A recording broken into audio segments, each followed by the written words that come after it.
하나님은 우리의 존재가 그냥 유명무실한 그런 모습으로 서는 것을 원치 않으십니다.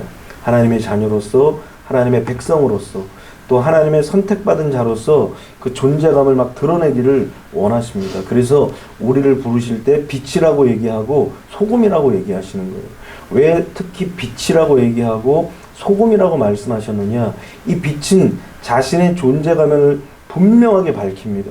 뭐 있는 둥 마는 둥, 뭐 하는 둥 마는 둥 하는 것이 아니라 빛이 비치면 확실하게 저건 빛이다라고 이야기를 하는 것입니다. 그래서 자기의 빛이라는 존재감을 확실하게 드러내는 거예요. 소금도 마찬가지예요.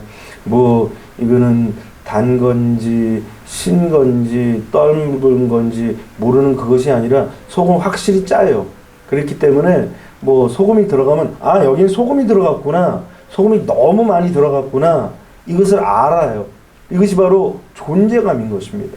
그래서 너희를 빛이라고 얘기하고 또 소금이라고 이야기하면서 그 맛을 잃으면 밖에 버리어지고 빛을 등경 위에 두지 말 아래 두지 않는다라고 말씀하시면서 그 존재감을 분명하게 나타내는 것입니다. 하나님께서 우리를 그렇게 높이 평가하시는 거예요. 아유 부담스러워 이게 아니라 우리를 그렇게 높이 평가하시고 높이 세우시길 원하는 거예요. 요게 부담스러운 사람들은 얼른 저 말 아래로 들어가거나 아니면은 그냥 맛없는 맛있는 소금이 될 수밖에 없는 것입니다. 그래서 우리는 하나님께서 우리를 이렇게 존재감을 업시켜 주시는 모습들을 기억하면서 우리 스스로도 우리 자신의 존재감을 업시켜야 돼요. 그래서 하나님의 백성들은 다운돼 있는 상태가 아니라 업돼 있는 상태예요. 그렇다고 해서 뭐 흥분돼갖고 맨날 칠렐레 팔렐레 그러고 다니라는 것이 아니라 우리의 존재감이, 우리 마음속에 있는 그 존재감이 상승되어서 자신에 대한 그런 확실한 마음, 자신에 대한 자신감, 그런 존재감, 자존감이라고 그러잖아요. 이런 것들이 분명해야 돼요. 하나님의 백성들은 이것이 분명해야 하나님의 축복도 누리는 거예요. 자기의 존재감이 없는 사람한테는 하나님은 부어주시지 않으셔요. 마치 이것과 같아요. 뭐 물 주세요 그러면서 그 앞에 서 있는데 컵을 갖고 와야 물을 따라주죠. 주전자 채 줄 수는 없는 거예요. 그렇기 때문에 컵을 가져가야 하듯이 존재감은 마치 그릇과 같은 거예요. 내가 준비된 그릇을 가지고 하나님 앞에 가지고 갈 때 거기에 하나님께서 부어주실 수 있는 것처럼 존재감이라는 것은 내 삶 속에서 내 자신에 대한 준비된 그릇이에요. 그러니까 언제든지 존재감이 있는 사람들은 어디를 가든 어디에 있든 어느 자리에 있든 뭔가가 채워지는 거예요. 왜 그래요? 늘 그릇을 갖고 있으니까 거기에 채워지는 거예요. 꼭 나를 높여줘야, 꼭 나를 세워줘야가 아니라 그냥 있는 것 자체로 그 사람이 빛이 나고 존재감을 느끼는 거예요. 하나님의 자녀는 바로 그런 모습인 것입니다. 그런 의미에서 하나님께서는 오늘 본문을 통하여서 우리에게도 존재감을 업시키라고 이런 사례들을 주신 것입니다. 과연 존재감을 업시키려면 어떻게 해야 될 것인가를 4가지를 정도로 하나님께 살펴보려고 합니다. 첫 번째는 도전하라는 것입니다. 여러분 도전하는 삶이 자신의 존재감을 업시키는 거예요. 에디슨이 그런 얘기를 했잖아요. 천재는 99%의 노력과 1%의 영감으로 이루어진다, 만들어진다, 뭐 그런 얘기를 합니다. 1%의 영감이 굉장히 중요해요. 그런데 1%의 영감이 빛을 내려면 99%의 노력이 있어야 되는 것입니다. 99%의 노력이 수반될 때 1%의 영감이 빛을 발하는 것입니다. 어떤 재능이든지 간에 이제 그것을 재능을 개발하는 여하에 따라서 그것이 정말 큰 능력으로 발전될 수 있는 것입니다. 그래서 천재, 다시 말하면 천부적인 재능을 가진 사람을 천재라고 그러잖아요. 이런 사람들이 99%의 노력이 수반될 때 그 재능이 발휘가 되고 빛이 나는 거예요. 그 존재감이 업되는 것입니다.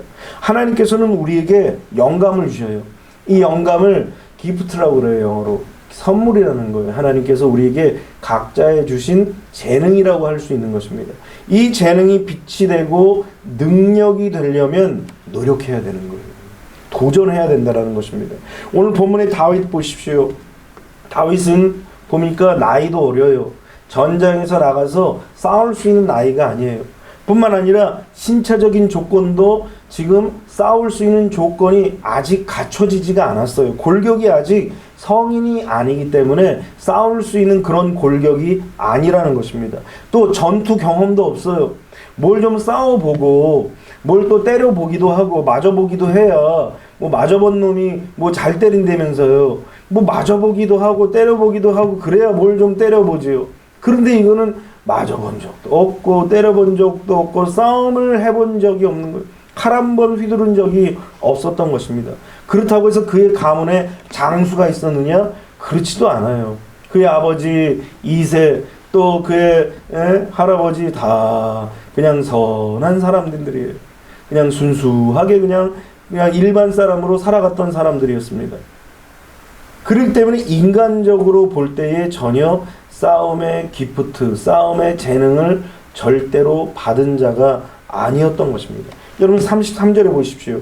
사울이 다윗에게 이르되 내가 가서 저 블레셋 사람과 싸울 수 없으리니 너는 소년이요 그는 어려서부터 용사임이니라. 그러니까 골리앗이라는 그런 사람이 막 소문이 자자한 거죠. 그러다 보니까 이 골리앗에 대해서 한번 알아봐라. 알아보니까 아이고 이 애가 어렸을 때부터 골목대장이었습니다. 어렸을 때부터 아주 싸움꾼이었습니다. 어렸을 때부터 뭐 어지간한 성인들도 못 당해내는 그런 천하장사였답니다. 이런 이야기를 수없이 들은 거예요. 그런데 조그마한 이 다윗을 보니까 도저히 싸울 수 있는 능력이 없는 거예요.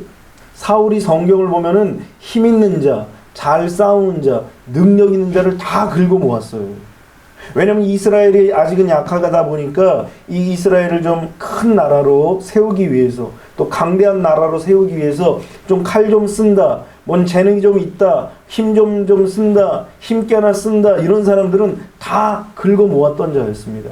그러다 보니 사람 보는 눈은 있는 거예요.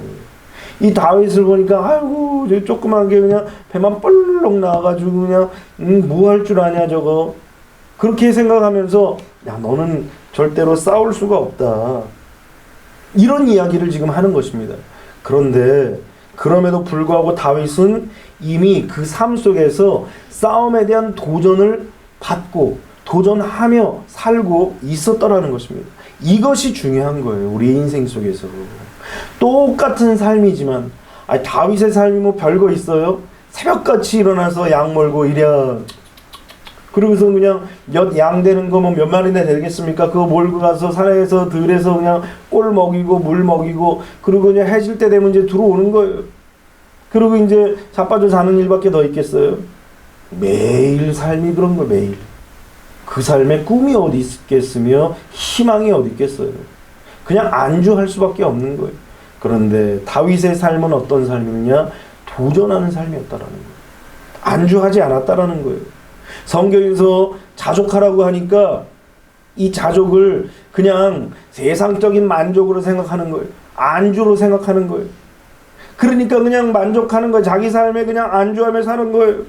이 자족하지 말라는 말은 뭐예요? 쓸데없이 세상적인 과한 욕심을 부리지 말라는 거예요. 하나님이 기뻐하지 않는 그 정욕과 탐심에 빠지지 말라는 말이 자족하라는 말인데 그만 자족하라고 얘기하니까 내 삶에 그냥 안주하라는 거구나. 그냥 이렇게 살아가라는 거구나. 그냥 이렇게 살아도 되는 거구나. 이렇게 착각하고 사는 사람들이 너무나 많다라는 거예요. 하나님의 사람들의 특징은 무엇이냐? 바로 도전하는 사람입니다. 오늘 성경을 보십시오. 34절과 35절에 보니까 다윗이 사울에게 말하되 주의 종이 아버지의 양을 지킬 때에 사자나 곰이 와서 양떼에서 새끼를 물어가면 내가 따라가서 그것을 치고 그 입에서 새끼를 건져내었고 그것이 일어나 나를 해하고자 하면 내가 그 수염을 잡고 그것을 쳐 죽였나이다. 눈으로 볼 때는 외모를 볼 때는 외형적으로 볼 때는 다윗은 전혀 싸울 수 있는 아이가 아닌 것 같아요. 그런데 그런 외형을 가지고 있을지라도 싸움의 기프트를 받지는 않았을지라도 다윗은 끊임없이 도전한 거예요. 양을 치러 가다 보면 맹수를 만나게 되고 또 사나운 사자나 늑대나 뭐 좀 많겠습니까 그 들에. 그런데 그런 가운데에서 이 다윗은 안주하는 마음으로 아이고 나나 살아야지 그러고 내뺀 것이 아니라 끊임없이 도전하고 싸웠더라는 거예요. 우리 인생 속에서 수많은 어려움과 시련이 닥쳐올 때에 우리는 그것을 회피하거나 물러설 때가 있어요. 그러나 하나님의 사람들은 이 시련과 역경을 물러나거나 회피하지 않아요. 도전할 수 있는 것은 도전하고 맞부딪힐 수 있는 건 맞부딪혀 보고 그래서 삶 속에서 여러 가지 삶의 경험들을 쌓아나가는 거예요. 절대로 포기하지 않는다는 거예요. 여러분 노벨상을 받은 사람 중에 3명 중에 1명이 유대인입니다. 그리고 지난 20세기에서 지금은 우리 21세기잖아요. 20세기에서 미국에서 최고의 지성 21명을 딱 뽑았는데 그 중에 15명이 유대인이에요. 여러분 유대인이 도대체 어떻게 해서 이렇게 세계 모든 민족 위에 뛰어난 민족이 되었겠습니까? 타민족에 비해서 두뇌가 우수한 것도 아니에요. 다 비슷비슷하다라는 거예요. 또 지능지수가 다른 민족보다 더 뛰어나냐? 그렇지도 않다라는 거예요. 이 지능지수와 그리고 학구열은 세계 최고가 어디겠어요? 이게 한국이 한국. 그래가지고 미국에 가보면은 최고 아이비리그라고 그러잖아요. 이 아이비리그에서 제일 많이 입학하는 프로테이지를 보면 한국 사람이라는 거예요. 그런데 일단 딱 학교 들어가서 최고로 들어갔는데 거기서 졸업하는 학생들은 많지 않다라는 거예요. 중도에 포기하는 사람들이 너무 많다라는 거예요. 왜냐하면 중간에 포기하고 자포자기하는 비율이 높다라는 거예요. 고난과 역경 속에서 아무리 열악한 환경이 우리에게 닥쳐오더라도 그것을 극복해내는 그런 도전의식이 있어야 되는데 이런 도전의식이 너무나 약한 거예요. 여러분 하나님의 백성들은 어떤 상황 속에서도 포기하지 말고 절망하지 말고 하나님이 우리에게 주신 그 목표를 향하여서 끊임없이 도전하는 것, 이것이 바로 하나님의 사람들의 모습인 것입니다. 넘어져도 또 일어나고 넘어져도 또 일어나고 시련이 역경이 비바람이 불면 또 일어나고 이것이 바로 하나님의 사람들의 모습인 것입니다. 그래서 잠언 24장 16절에는 대저 의인은 7번 넘어질지라도 다시 일어나려니와 악인은 재앙으로 말미암아 엎드러지느니라 그랬어요. 오늘 여기서 성경에서 넘어지려니와 라는 말은 히브리어 나파르예요. 나파르. 이 나파르란 말은 던지다, 떨어지다, 도망자, 열등한 뭐 이런 의미가 있어요. 그러니까 무슨 말입니까? 의인은 7번 던져지고 또 7번 싸워도 또 깨지고 또 열등하니까 7번 진다라는 거예요. 남보다 뛰어날 게 없다라는 거예요. 그럼에도 불구하고 다시 일어난다라는 거예요. 떨어져도 도망자라도 열등해도 그래서 실패가 연속일지라도 의인, 이 의인이 누구겠어요? 하나님의 말씀대로 사는 거예요. 힘들지만 내게 그 잣대가 빡빡하지만 그러나 그 잣대에 나를 들이대고 그 잣대대로 살아가는 그런 자들을 하나님께서는 결국은 성취하도록 하신다는 거예요. 반면에 악인은 누굽니까? 악인은 하나님의 말씀을 절대로 따라가지 않아요. 불법을대로 살아가는 것입니다. 그러다 보니까 고난으로 인하여서 슬퍼하다가 비틀거리면서 쓰러지는 거예요. 왜 그래요? 불법으로 살다 보니까 타협하는 거예요. 세상과 타협하고 세상의 방식대로 타협하고 세상의 삶의 모습으로 타협하는 거예요. 그러니까 하나님이 결단코 도와줄 수가 없는 것입니다. 그러므로 우리는 하나님의 말씀을 붙잡고 그리고 도전해야 되는 거예요. 이때 실패를 두려워하지 말고 도전해야 된다는 것입니다. 오늘 하나님의 자녀로서 이제는 실패를 두려워하지 말고 세상을 향하여서 하나님의 말씀을 꼭 붙잡고 도전하시기를 주님의 이름으로 축원합니다. 두 번째는 창조적인 일을 하라는 것입니다. 대부분의 많은 사람들은 다른 사람들이 걸어온 길, 넓어 보이는 길, 이런 길을 선택하여서 그 길을 걸어가는 거예요. 믿음도 마찬가지예요. 구태의연한 그런 의식을 갖고서는 믿음을 가질 수가 없어요. 벌써 신선한 사람, 뭔가 새로운 희망과 뭔가 새로운 그 길을 바라보는 사람들이 믿음도 소유하게 되는 것입니다. 어떤 사람이 믿음을 갖느냐? 넓은 길, 넓어 보이는 길, 편한 길, 편해 보이는 길, 이 길에는 생명이 없다는 사실을 자각하고 하나님을 믿고 하나님의 말씀을 선택하고 그리고 하나님이 제시하는 길을 선택하는 거예요. 이것이 바로 믿음의 사람의 모습인 것입니다. 그 길이 누구겠어요? 예수 그리스도가 우리 가르쳐 주신 길인 것입니다. 이 예수 그리스도라는 길을 창조적인 마인드를 가지고 있는 사람만이 선택하는 거예요. 아무나 믿음을 갖는 것이 아니에요. 창조적인 그런 마인드를 가지고 있어야 하나님이 주신 이 믿음을 덥석 가져서 내가 믿음의 사람이 되는 것입니다. 이게 억지로 매긴다고 그냥 믿음을 가질 수가 있겠어요? 못 가져요. 스스로 선택하는 거예요. 내가 믿어야지. 그러면 벌써 주님이 믿음을 확 부어주셔요. 근데 뭔가 마음속에서 그냥 꽁꽁 닫아 걸고 있으면 아무리 주님이 노크하시고 문을 두드리고 계셔도 절대로 들어가실 수가 없는 거예요. 오죽하면 요한계시록 3장 20절에 내가 문 밖에서 문을 두드리노니 누구든지 내 음성을 듣고 문을 열면 내가 그에게로 들어가 그로 더불어 먹고 그는 나로 더불어 먹으리라, 이런 말씀을 했겠어요. 주님이 그냥 문을 팍 부시고선 들어왔으면 싶은데 주는 그렇게 하지 않아요. 우리가 창조적인 마인드를 가지고 주님이 노크하실 때 영접해드려야 되는 거예요. 그래서 이 영접과 믿음이 똑같은 말은 아닐지라도 똑같은 모습이에요. 믿음은 영접하는 거예요. 믿음은 창조적으로 예수님이 나의 하나님, 나의 구주신 것을 믿고 받아들이는 거예요. 이런 창조적인 마인드를 갖고 있는 사람만이 믿음을 가질 수 있는 것입니다. 오늘 본문의 다윗도 자신의 모든 경험을 살려서 창조적인 발상을 하는 것입니다. 오늘 본문의 17장 36절 보니까 주의 종이 사자와 곰도 쳤은즉 살아계시는 하나님의 군대를 모욕한 이 할례받지 않은 블레셋 사람이니까 그가 그 짐승의 하나와 같이 되리이다. 지금 사울과 함께 있는 장수들이 뛰어난 장수들이에요. 이들은 그냥 짐승 잡기를 쥐새끼 잡는 것처럼 쉽게 잡아요. 그런데도 불구하고 이 할례받지 않은 골리앗이 서 있는데도 그를 자기보다 더 뛰어난 장수를 보지 짐승과 하나로 보지 않았다라는 거예요. 다윗은 이렇게 창조적인 발상을 보여준 것입니다. 맹수보다 더 큰 골리앗은 어떤 공격을 해도 그냥 다 넘어질 거야, 이런 창조적인 발상들을 하고 있었다라는 거예요. 우리 인생도 마찬가지예요.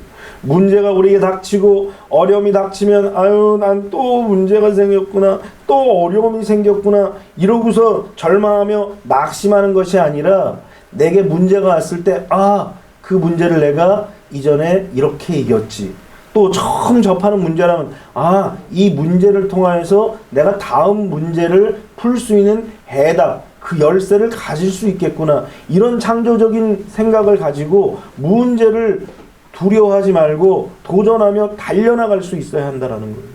그래야만 하나님 앞에 쓰임받을 수 있는 것입니다. 그러니까 평소에 이렇게 여러 가지 문제와 어려움들을 도전해온 사람들은 어지간한 문제들이 다가와도 다 밥으로 알아요. 시련과 역경과 고난과 어려움들을 하나씩 다가올 때 그것을 우리는 점령해 나갈 수 있어야 되는 거예요. 우리가 시련과 역경이 다가왔을 때 그 시련과 역경을 도전하고 여기서 하나님께서 어떤 일들을 이루실까 하는 창조적인 마음을 가지고 도전하며 나아가면 하나님께서 그때로부터 시작하여서 모든 역경과 시련과 어려움들을 극복해낼 수 있는 힘과 능력을 주시는 거예요. 지혜를 주시는 거예요. 그때 그것을 깨달은 거예요. 하나를 이기면 하나님이 다른 지혜를 또 주시는구나. 그때 그것을 깨달은 거예요. 그래서 그때로부터 시작하여서 내 마음속에 무엇이 찾아왔냐면 어려움이 와도 이 어려움은 극복해내야 된다. 왜냐하면 이 어려움을 극복하면 다른 그 어떤 것들이 또 창조적으로 나에게 다가온다는 이 진리를 깨달은 거예요. 어느 순간 사람이 무슨 다재다능한 사람이 어디서 세상에. 다 순간순간 하나도 해보고 이것도 해보고 저것도 해보고 그러면서 창조적인 생각이 나오고 그 창조적인 그 생각 속에서 정말 놀라운 기적과 같은 일들이 나타나는 것입니다. 이스라엘 백성들에게도 마찬가지예요. 가데스 바네아에서 이 바람 광야잖아요. 이 바람 광야에서 하나님께서 12명의 정탐꾼들을 보내십니다. 그런데 이 10명의 정탐꾼들은 구태의연한 생각을 갖고 있는 거예요. 힘은 커야 낼 수 있고 뭔 근육질이어야 잘 싸울 수 있고 이런 식으로 생각한 거예요. 근데 가나안 땅 사람들을 보니까 자기들보다 더 큰 거예요. 몇 배를 큰 거예요. 주먹으로 한 방 맞으면 그냥 다 나가 떨어질 것만 같은 거예요. 그러니까 그들과 비교해보니 우리는 메뚜기 같았더라. 자기 생각에 딱 갇혀 있으니까 자기 스스로를 비하시키는 거예요. 존재감이 완전히 다운된 거예요. 아니 자기가 메뚜기 같은데 하나님이 어떻게 일을 하셔요? 우리 자신이 존재감이 높아져야 하나님도 우리를 통해서 일하는데 우리의 존재감이 완전히 다운되면 하나님도 어떻게 할 수가 없는 거예요. 결국은 10명의 정탐꾼들과 그들의 이야기를 듣고 함께 구태의연한 그런 생각에 빠졌던 이 300만 이스라엘 백성들이 다 싹 가나안 땅에 들어가지 못한 것입니다. 오직 여호수아와 갈렙 그리고 다음 세대가 가나안 땅에 들어갈 수 있는 거예요. 왜 그래요? 그들은 항상 생각하기를 하나님께서 우리와 함께 하시면 그들은 우리의 밥이다. 그러니까 역발상이죠. 아무리 강하고 아무리 세도 야 하나님이 함께 계시는데 저들은 우리의 밥이야. 이런 의식과 이런 믿음과 이런 발상들이 여호수아 갈렙에게 있었더라는 것입니다.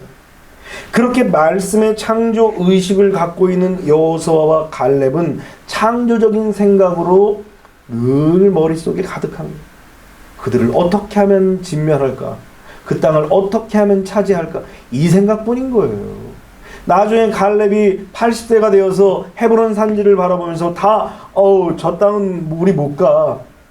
너무 힘들어. 너무 세 거기는. 도저히 안 돼. 이게 뭐예요? 우리는 부엉이야. 부엉 이러고 있는 거예요. 그런데 갈렙이 무슨 소리냐. 내가 45년 전에 하나님의 약속의 말씀을 내가 받았다. 내가 지금 80이지만 지금이나 예전이나 똑같이 나는 싸울 수 있는 장수다. 이런 이야기를 하면서 헤브론 산지를 나에게 달라. 벌써 이 생각하고 말하는 게 틀린 거예요. 그러니까 하나님께서 그 헤브론 산지 험한 지역이지만 하나님이 갈렙과 함께 하심으로 말미암아 대승을 얻게 하신 거예요. 그러니까 하나님의 사람들은 이런 창조적인 발상을 가지고 있어야 되는 것입니다. 이 하나님의 말씀을 통하여서 받은 창조적인 그런 삶이 결국은 무엇을 만드냐? 희망을 만들고 그리고 희망을 노래하게 만드는 거예요. 오늘 우리가 왜 희망이 없어요? 머릿속에 창조적인 생각이 없기 때문에 그래요. 왜 우리가 우리의 희망을 선포하지 못합니까?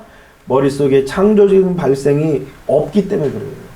오늘 여러분들이 창조적인 발상을 갖게 되시기를 주님의 이름으로 축원합니다. 히브리서 11장 2절에 보면 선진들이 이로써 증거를 얻었느니라 그랬어요. 이 선진들이 믿음으로써 증거를 얻었다는 것이 무엇입니까? 창조적인 발상을 갖는 거예요. 하나님이 주신 그 마음, 말씀이 주신 그 창조적인 발상을 가지면서 하나님의 기적의 역사를 딱 경험한 증인들이라는 거예요. 오늘 이 증인들이 있기 때문에 우리도 창조적인 발상을 가지고 정말 하나님 앞에 믿음으로 도전하면 반드시 하나님께서 이루신다는 사실을 믿으시기를 주님의 이름으로 축원합니다. 세 번째로 사소한 것이라도 그냥 지나치지 말라는 것입니다. 하나님께서 주신 것은 아무리 작고 보잘것없어 보여도 귀한 거예요. 하나님이 우리에게 뭔 시험거리를 주셨을지라도 또는 환경 속에서 또 시련과 역경과 고난과 어려움이 닥칠지라도 그래서 보잘것없어 보이고 이것은 나에게 필요 없을 것 같아 보여도 이것을 귀한 것으로 받아야 한다는 거예요. 뭘 하나 하더라도 작아 보여도 오히려 그 작은 것이 우리에게 무엇으로 다가오느냐? 기회로 다가오는 거예요. 기회로.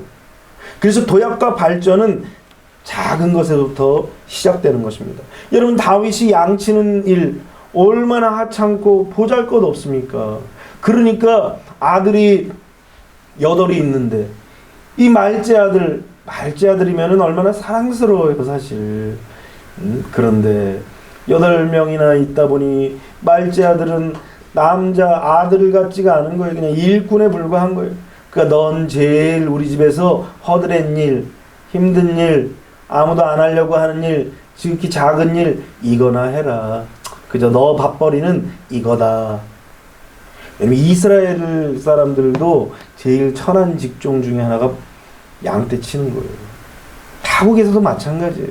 양떼 치는 거 아주 우리는 생각하면 낭만적인 것 같잖아요. 막 저 푸른 초원위에 그림 같은 집을 짓고 사랑하는 양떼들과 이 양떼가 치는 게 굉장히 낭만적이라고 생각하지만 그렇지가 않아요. 천직이에요, 천직. 그러나 다윗은 지극히 작은 일을 무시하거나 불평하는 일에 시간을 보내지 않았다는 거예요. 내게 주어진 그 작은 일, 비록 다른 사람이 볼 때는 보잘것없어 보일지라도 그 있는 자리에서 최선을 다한 거예요. 그러니까 혈혈단신 거대한 장수 골리앗과 맞서 싸우러 나갈 수 있는 것이 가능한 거예요. 홀로 들판에서 양들을 지키면서 짐승들과 싸워보니까 지금 수많은 군사들이 다윗을 보는 거예요. 이스라엘은 어떤 병사가 나올까? 골리앗은 쳐다보지도 않아요. 왜? 당연히 누구가 나오든지 이길 거니까 쳐다볼 필요도 없어요. 저 이스라엘은 어떤 종자가 나올까 막 그냥 두 눈 시퍼렇게 뜨고 쳐다보는 거예요. 그런데 만일 평상시에 자신의 삶에 대해서 자신감이 없고 자존감이 없고 낮고 또 최선을 다하는 그런 삶이 아닌 사람이라면 그 눈총에 맞아 죽겠어요. 눈총에 맞아서. 이스라엘 백성들은 어떻게 했어요? 뭐야? 웅성웅성했을 거예요. 아니 아무개 장사가 나올 줄 알았는데, 아무개 장군이 나올 줄 알았는데, 이거는 누구야? 쟤 누구야? 웅성웅성했을 거예요. 만일 자존감이 없는 사람이라면 눈물을 흘리고 울었을 거예요. 왜냐면 그 나이에요. 또 눈물이 많은 나이입니다. 사춘기. 그럼에도 불구하고 당당히 나갈 수 있는 일들은 바로 있는 자리에 최선을 다한 이 다윗의 모습이 있었기 때문에 이렇게 승리할 수 있는 거예요. 여러분 생각해 보십시오. 저 반대편에서는 휘황찬란한 갑옷을 입고 육중한 무기, 자기도 들지 않고 이 무기 드는 사람이 또 따로 있고 다른 무기도 또 차고 있고 거기다 그냥 화려한 그냥 기술을 막 보입니다. 창을 돌리고 막 던졌다가 탁 받고 막 점프를 하면서 막 그러는데 이쪽 블레셋에서는 와 화를 저지르는데 이 이스라엘 병사들은 음맥이 죽어 붕붕 이러고 있으니 얼마나 이 사기가 떨어지겠어요. 다윗은 반면에 초라한 목동의 모습 그 자체예요. 그냥 있는 모습 그대로, 그냥 양떼 치다가 양떡 묻은 모습 그대로, 양털 묻은 그런 모습 그대로 그냥 지팡이 하나 잡고 나오는 것입니다. 성경을 보니까 38절에 보니까 노투구를 그의 머리에 씌우고 또 그에게 갑옷을 입히매 다윗이 칼을 군복위에 차고는 익숙하지 못함으로 시험적으로 걸어보다가 사울에게 말하되 익숙하지 못하니 이것을 입고 가지 못하겠나이다 하고 곧 벗고 손에 막대기를 가지고 시내에서 매끄러운 돌 5을 골라서 자기 목자의 제구 곧 주머니에 넣고 손에 물매를 가지고 블레셋 사람에게로 나아가니라. 얼마나 초라해요. 금빛 찬란할 것도 없고 육중한 무기도 없고 먼 화려한 그런 칼솜씨도 없어요. 덩치가 좋은 것도 아니에요. 그런데 작은 일을 무시하지 아니하고 평소에 철저하게 준비했던 이 다윗은 결국 어떻게 합니까? 골리앗을 쳐서 죽인 거예요. 놀라운 사실인 것입니다. 결국 이 사람은, 이 다윗은 이스라엘의 영웅이 됩니다. 그리고 군대 장관이 되고 왕의 사위까지 된 거예요. 왕의 사위가 된 것이 왜 중요하느냐? 그것은 바로 왕이 될 명분을 갖게 되는 거예요. 왕하고 아무런 관계가 없으면 그야말로 자칫하면은 구태타가 되는 거예요. 그런데 왕의 사위가 됨으로 말미암아 왕이 될 수 있는 명분이 딱 생긴 거예요. 결국은 이스라엘의 왕이 된 것입니다. 그러니까 지극히 작은 것 하나를 최선을 다했는데 그게 아무것도 아니라고 생각했는데 이 지극히 작은 것이 결국은 어디까지 갔느냐? 다윗이 이스라엘의 왕이 되는 자리까지 가게 되는 그런 도화선이 되는 것입니다. 이것이 바로 최선을 다한 삶에 대한 보응이고 결과인 거예요. 오늘 우리의 삶에서도 선순환이 이루어져야 돼요. 악순환이 계속되면 안 돼요. 악순환이 왜 생기느냐? 지극히 작은 것 하나도 무시하면 그것으로 인하여서 점점 커지는 것은 뭐 더 악순환이 되는 거예요. 도미노 현상 아시 도미노 현상? 하나가 넘어지면 앞으로 보여지는 것은 뭐 불보듯 뻔하는 거예요. 와르르 무너지는 거예요. 공든탑도 무너지는 거예요. 그런데 선순환은 무엇입니까? 작은 것을 지나치지 않고 그것을 대비하고 그것을 준비하니까 거기에서 하나님의 놀라운 은혜가 임하는 것입니다. 그래서 하나님의 사람들은 하나님의 나라를 위해서 일할 때, 주님의 몸된 교회를 일할 때에도 대충 하면 안 되는 거예요. 하나님을 섬기는 것도 대충 하면 안 돼요. 하나님도 보시고 누구도 봐요? 내 자신이 봐, 내 자신이. 그럼 그것이 습관이 돼요. 뭘 하나 하더라도 딱 매듭을 짓는 사람은 그것이 습관이 돼서 뭘 해도 마무리가 돼요. 그런데 뭘 하나 하더라도 마무리가 되지 않고 끝내는 습관이 되면 뭐 그건 상관이 없어요. 뭐 남이 해도 돼요, 뒤처리를. 그런데 그것이 습관이 되어서 그 사람의 인생은 마무리가 안 되는 인생이 되게 하신다는 거예요. 사울의 모습이 그래요. 처음은 좋았어요. 그런데 마무리가 없는 인생이 돼버리니까 그의 인생을 하나님께서 그냥 마무리시키는 거예요. 그 스스로가 마무리를 못하니까 하나님이 그 인생을 끝내버리시는 거예요.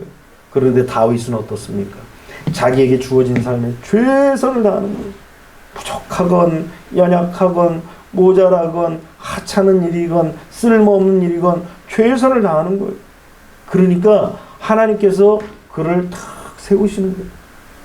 그런 습관이, 성공하는 습관이 성공하게 되는 것입니다. 그래서 뭐든지 우리가 뭔 일을 할 때 딱 뒤를 돌아보는 거예요. 뒤를 돌아보고 잘 내가 마무리했는지, 뒤처리가 깔끔했는지, 뭐 이런 일뿐만 아니라 모든 관계 속에서도, 모든 일들 속에서도 뒤처리가 깔끔하게 끝나는 그런 모습이 되어야 하는 것입니다. 잘 마무리가 되었는지 우리 자신을 돌아봐야 되는 거예요. 그래서 삶을 성찰한다고 그러잖아요. 우리 하나님의 백성들은 회개한다고 그러잖아요. 하나님 앞에 회개하는 것이 뭐예요? 전에는 그냥 몸으로 지은 죄, 마음으로 지은 죄, 삶으로 지은 죄, 말씀 안 지키는 죄, 이런 거 회개하기 바쁘지만 이제 우리는 어떤 죄를 회개합니까? 아, 하나님, 내가 요 일을 깔끔하게 마무리를 못했네요. 하나님, 내 일을 요거를 완벽하게 하지 못했네요. 이거 용서해 주십시오. 이거 잘못된 습관, 이거 바꾸게 해 주십시오. 이런 격조 높은 회개를 하는 거예요. 오늘 여러분들이 이렇게 지극히 작은 것도 잘 마무리하는 습관이 결국은 성공하는 습관이 되는 것입니다. 마지막 네 번째는 하나님께 자신을 맡기라는 것입니다. 골리앗과 싸우러 나가는데 다윗을 사울도 반대하고 대신들도 반대하고 또 사울과 함께한 장수들도 다 반대했어요. 그런데 웬일입니까? 사울이 다윗의 싸움을 허락한 거예요. 왜 허락했냐 말씀을 보니까 37절에 또 다윗이 이르되 여호와께서 나를 사자의 발톱과 곰의 발톱에서 건져내셨은즉. 누가 건져내셨다고요? 하나님 여호와께서 건져내셨은즉 나를 이 블레셋 사람의 손에서도 건져내시리이다. 하나님을 의지하고 하나님을 의뢰하고 하나님을 신뢰한다고 믿음으로 선포하니까 사울이 이 아이는 할 수 있겠구나라는 신념이 그에게도 찾아온 거예요. 그러니까 다윗에게 이르되 가라, 여호와께서 너와 함께 계시기를 원하노라. 그렇게 축복을 하고 다윗을 전장으로 내보낸 것입니다. 여러분, 아무리 도전적인 사람일지라도, 아무리 창조적인 발상을 가지고 있을지라도, 아무리 치밀해서 자기의 모든 일들을 주도 면밀하게 살피는 사람일지라도 하나님이 도와주지 아니하시면 아무것도 이룰 수 없어요. 그저 땀만 흘리는 거예요. 애만 쓰는 거예요. 되닿는 힘만 쓰는 거예요. 왜 그렇습니까? 전도서 9장 11절에 그렇게 말합니다. 내가 다시 헤아려서 보니 빠른 경주자들이라고 선착하는 것이 아니며 용사들이라고 전쟁에 승리하는 것이 아니며 지혜자들이라고 음식물을 얻는 것도 아니며 명철자들이라고 재물을 얻는 것도 아니며 지식인들이라고 은총을 입는 것도 아니니 이는 시기와 기회는 그들 모두에게 임함이니라. 여러분, 그러니까 내가 1등이라고 생각하는 빠른 사람이라고 먼저 도착하는 게 아니야. 지혜자라고 다른 모든 것을 다 얻을 수 있는 것도 아닌 거예요. 모든 사람에게 기회와 시기가 임하는데 이 기회와 시기를 사람이 알아요, 몰라요? 몰라요. 이게 기회인지 이게 나에게 주어진 시기인지 알 수가 없어요. 성경에도 그렇게 얘기하고 있습니다. 12절에 분명히 사람은 자기의 시기도 알지 못하나니 물고기들이 재난의 그물에 걸리고 새들이 올무에 걸린 같이 인생들도 재앙의 날이 그들에게 호련히 임하면 거기에 걸리느니라. 아무리 뛰어난 것 같아도, 그래서 성공의 문턱에서 손을 딱 대려고 하는 순간 쓰러지는 사람들이 얼마나 많아요. 그러니까 어떻게 해요? 인간은 자랑할 게 없다라는 거예요. 아무리 도전해도, 아무리 창조적인 발상을 가져도, 아무리 주도 면밀하고 치밀해도 인간이 도착하지 못할 수도 있어요. 그렇기 때문에 우리는 어떻게 해야 됩니까? 성경은 진지하게 우리에게 권면하는 거예요. 하나님을 의지하라는 거예요. 하나님을 의지해야 이 시기와 기회가 딱 맞아 떨어지는 것입니다. 그래서 시편 84편 12절에 만군의 여호와여 주께 의지하는 자는 복이 있나이다. 아무나 복이 있는 게 아니에요. 만군의 여호와 하나님을 의지하는 자가 복이 있는 것입니다. 잠언 16장 20절에도 삼가 말씀에 주의하는 자는 좋은 것을 얻나니 여호와를 의지하는 자는 복이 있느니라. 여기서 말씀에 주의한다는 것이 뭐냐면 말씀을 듣고 신중한 거예요. 그리고 하나님의 말씀을 다 담는 거예요. 머리로 이해하는 거예요. 혼이 왜 구원을 받아야 되느냐? 하나님의 말씀을 받으면 혼의 구원을 받은 사람은 이거다. 이게 나에게 하나님께서 주신 응답이다. 여러분 많이 경험했을 거예요. 하나님의 말씀을 듣다 내가 고민한 것이 이 말씀을 통해서 내게 응답하시는구나. 이걸 깨닫게 하는 순간이 바로 이게 말씀에 주의하는 거예요. 하나님의 말씀을 듣다 보면 내가 고민하고 힘들어하고 그런 것들이 해결이 되는 거예요. 이렇게 해결하면서 어떻게 해요? 하나님의 말씀을 주의 깊게 듣다 보니까 거기서 이해하게 되고 이제 신중한 모습을 갖게 되니까 하나님을 의지하는 거예요. 이게 세상을 의지할 게 아니구나. 이게 사람을 의지할 게 아니구나. 내가 상황과 형편을 의지할 것이 아니구나. 환경을 의지할 것이 아니구나. 하나님을 의지하는 것이 진정한 복이구나. 이 사실을 깨닫는 거예요. 그래서 성경은 끊임없이 여호와를 의지하는 자는 복이 있다라고 우리에게 말씀하시는 거예요. 여러분, 주머니에 돈이 있다고 해서 그 돈이 그 사람의 돈이 아니에요. 하나님이 그 주머니에 있는 돈을 누구에게 주실지는 하나님이 결정하는 거예요. 우리는 그런 믿음을 갖고 여호와를 의지하는 자가 복이 있다는 사실을 믿어야 되는 것입니다. 예레미야 17장 7절에도 그런 말씀을 합니다. 그러나 물은 여호와를 의지하며 여호와를 의뢰하는 그 사람은 복을 받을 것이니라. 왜 그러나 그랬어요? 하나님을 의지하지 않은 자는 사막의 떨기나무 같고 좋은 일이 와도 보지 못하고 광야 간주한 곳 건건한 땅 사람이 살지 않은 땅에 살 것이라고 얘기하는 거예요. 아무리 많이 소유하면 뭐예요? 아무리 오래 살고 장수하면 뭐예요? 사막에서 혼자 살 건데 빨리 가는 게 낫지. 그러나 하나님을 의지하는 자는 복이 있는 거예요. 그래서 성경은 모든 완벽한 일들을 아무리 행해도 마지막 하나님을 의지하는 것이 되지 않으면 아무것도 이루어지지 않는 거예요. 아까 말씀드렸죠? 99%의 노력이 있어야 되지만 그 1%가 빠지면 그것도 또 천재가 아닌 거예요. 그러니까 1%를 채우시는 분이 하나님이시기 때문에 우리는 하나님을 의뢰하고 신뢰하고 맡기는 거예요. 그러면 우리의 자존감이 어떻게 돼요? 업되는 거예요. 이 다윗 보십시오. 자존감이 업되니까 막 사람들이 비난을 하고 욕을 하고, 이 뒤에 말씀 보십시오. 골리앗이 막 자기의 신의 이름으로 욕을 합니다.